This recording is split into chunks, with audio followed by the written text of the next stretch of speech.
സൂപ്പർബായിട്ട് blend ചെയ്തിട്ടുണ്ട്. എട്ടാം സ്ഥാനത്ത് ഞാൻ കാണുന്നത് ARM ആണ്. അരവിന്ദൻ്റെ രണ്ടാം മോഷണം ഡയറക്റ്റ് ചെയ്തിട്ടുള്ള ജിതിൻ ലാലാണ്. ഇതിൻ്റെ വളരെ മിത്തോളജിക്കലായിട്ടും ഒരുപാട് ഹിസ്റ്റോറിക്കൽ കണക്ഷൻസ് ഒക്കെ കൊടുത്തിട്ടുള്ളത് നല്ല രീതിയിൽ തന്നെ അത് വർക്കായിട്ടുണ്ട്. അതുപോലെ തന്നെ ഒരു ആക്ഷൻ പാക്ഡിൽ ഒരുപാട് സീക്വൻസ് സിനിമയിലുണ്ട്.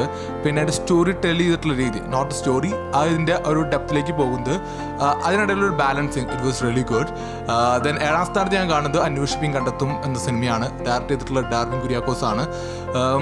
ഇതിൻ്റെ ബേസിക് കാര്യം എന്ന് പറയുന്നത് വളരെ റിയലിസ്റ്റിക് പോർട്രയൽ ഓഫ് ഒരു ഇൻവെസ്റ്റിഗേഷൻ പ്രൊസീജിയേഴ്സ്, അല്ലെങ്കിൽ ഇൻവെസ്റ്റിഗേഷൻ എന്ന് തന്നെ പറയാം. അതിന് വളരെ റിയലിസ്റ്റിക് ആയിട്ടുള്ള ആ ഒരു പ്രൊസീജിയറിലാണ് എനിക്കിഷ്ടപ്പെട്ടത്. അതുപോലെ തന്നെ ഇതിൻ്റെ dual time line narrative structure ഉണ്ട് ഈ സിനിമയുടെ. അധികം മലയാള സിനിമയിൽ കണ്ടുവരാത്ത ഒരു രീതിയാണ്. ആറാം സ്ഥാനത്ത് ഞാൻ കാണുന്ന സിനിമ ഉള്ളൊഴുക്കാണ്. ഡയറക്റ്റ് ചെയ്തിട്ടുള്ളത് ക്രിസ്റ്റോ ടോമിയാണ്. സിനിമയെ കുറിച്ച് പറയുകയാണെന്നുണ്ടെങ്കിൽ നമുക്കറിയാം, വളരെ റിയലിസ്റ്റിക് ആയിട്ടും വളരെ റിലേറ്റീവ് ആയിട്ടുള്ള ഒരു അപ്രോച്ചാണ് ഈ സിനിമയ്ക്ക് മൊത്തത്തിൽ